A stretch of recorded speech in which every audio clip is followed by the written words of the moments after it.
Hey, what's going on, guys? Alright, so the next in the Petitrits Fate Grand Order series of kits here from Bandai is the Saber Miyamoto Musashi kit here. So this sort of samurai version of Saber, I guess. So it looks pretty cool, but as you can see, there's a ton of really intricate patterns on there that I'm 100% certain is not going to be recreated here in the box. So we'll take a look at just how good it ends up looking straight out of the box, but surely not going to look quite as good as how it looks here on the box art. But the box art really nice, as usual. We got a nice character illustration there, and then just some cool background sort of stuff there. So pretty nice box art for these. And as always, guys, once again, if you want to check out these kits and everything else there, check the link down below to USA Gundam Store. You can save 10% off everything using my code ZakuAurelius10, so that's down there in the video description.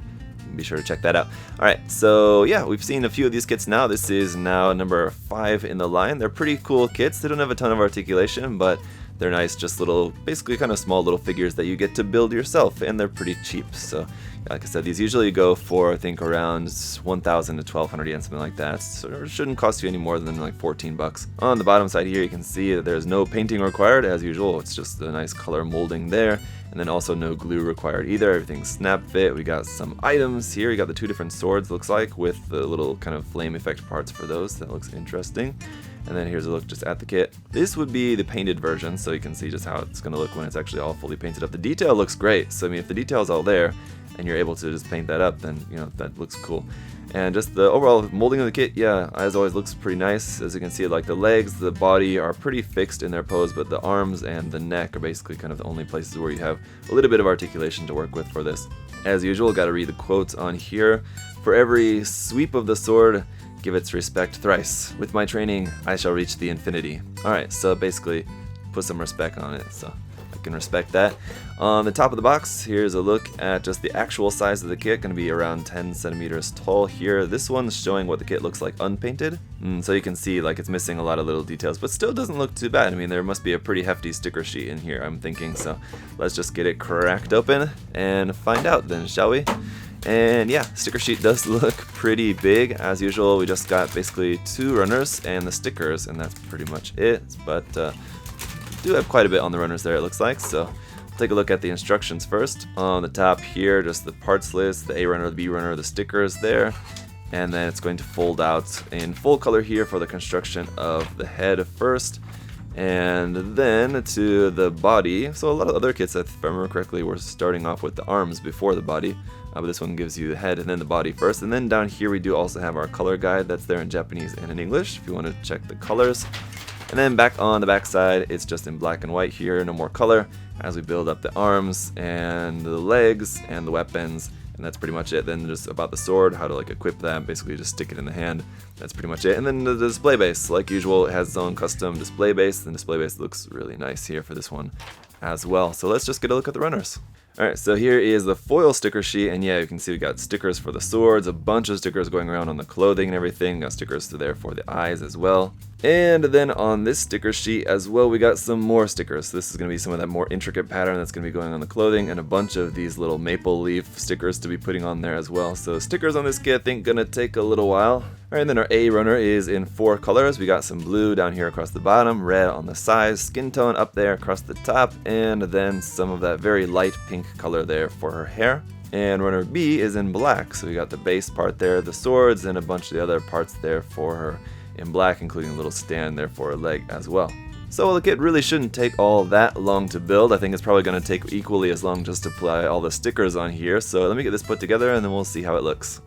Alright, so yeah, the stickers for this kit certainly did take a while, and in the end I think they actually do look kind of alright, to be honest. Actually, not too bad. I mean, if you look up close, it doesn't look all as great, but I mean, from a distance the stickers I think actually look fine. So if you were planning on just getting this kit, putting the stickers on, just setting it up on your shelf, I think it actually doesn't look all that bad.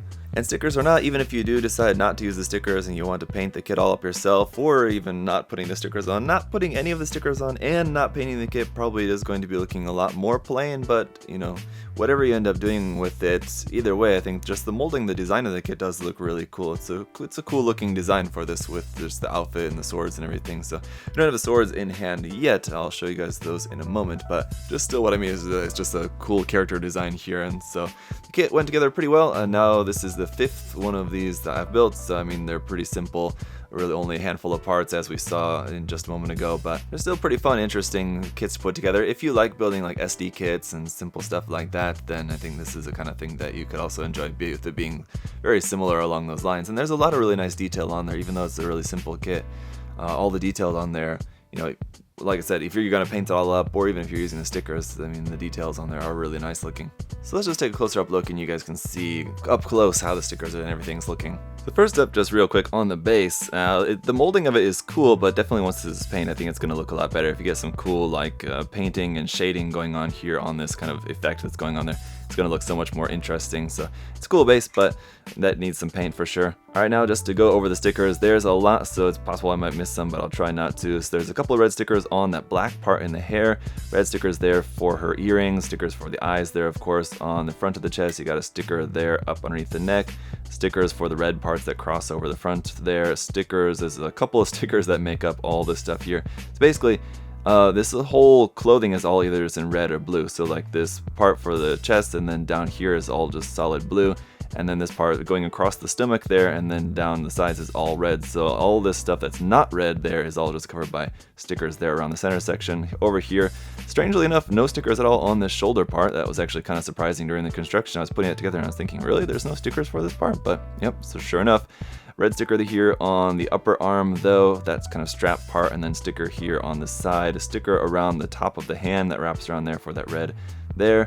Around here on the back, that red piece on the center of her back, that's one big sticker there. So then down here, of course, on this blue inner kind of clothing part there, all these lines, that's just made up by stickers on those parts. Here on the boots, big red sticker there on the front, big blue sticker that wraps around the back of the boots. Then on the sword scabbards here, you got stickers, one big red sticker here for the yellow one. It's made up by two stickers, one there and then one there, and they kind of meet up in the center underneath. So those were kind of these ones on the sword were kind of the sword scabbards were kind of difficult to get on there, and they don't really look quite as nice just because those are like the clear stickers, and so the colors aren't very bright on those. The yellow is kind of okay, the red is not a very bright color compared to how bright all the rest of these colors do look. And then of course we have the maple leaf stickers that go around on the clothing, and you're just kind of free to use those as you like, and you have a bunch. I didn't end up using all of them because I didn't want to like pack them too close. I wanted to try to make them look as natural as possible, but those do look pretty good on there, and actually they lay down pretty flat and nice on this kind of very uneven surface, and those end up looking pretty alright actually.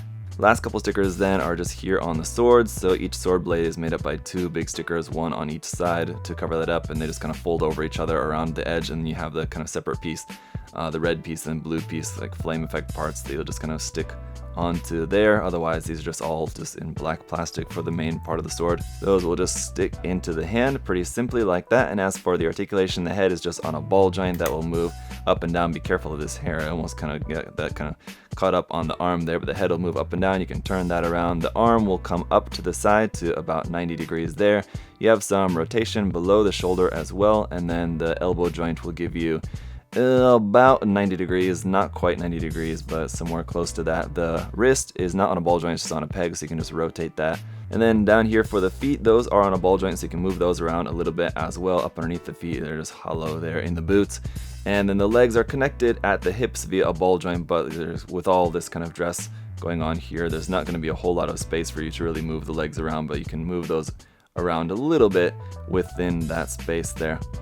And then for a quick size comparison, here she is compared to your average HG 144 scale Gunpla kit. So as you can see, going to be pretty small, probably very similar in size to kind of a standard SD Gundam kit actually. So as usual with these kits, doing any sort of posing with them is not going to be all that feasible. You can work with the little bit of articulation there that you do have, and the stand is sort of helpful, although the kind of attachment arm that kind of holds onto the leg can sometimes help and sometimes gets in the way, but you don't necessarily have to use that. But so these aren't really meant to be too like posable. If you wanted something that was more posable, I think there's other probably different figures and stuff that you can buy, but as far as the actual model kit that you can build, this is kind of the best you can get. So with it being so cheap and simple, I think it's not really too bad of a trade-off, but if you did want something more articulated, this is just not going to be for you. These are kind of meant to just be a simple thing you just buy for cheap. You can have fun just building it up and painting it up if you want to or not. I think the stickers do look okay, whether they're going to use those or not, or whether you want to take the time to actually paint up all the detail,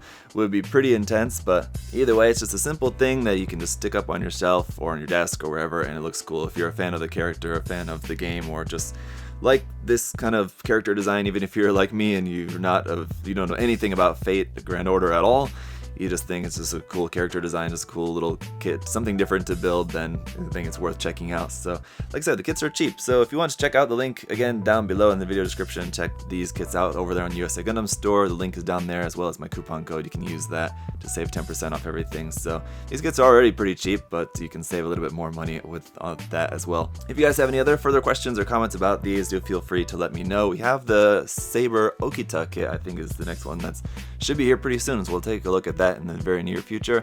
And as always, guys, thank you so much for watching. I'll see you next time. Bye, guys.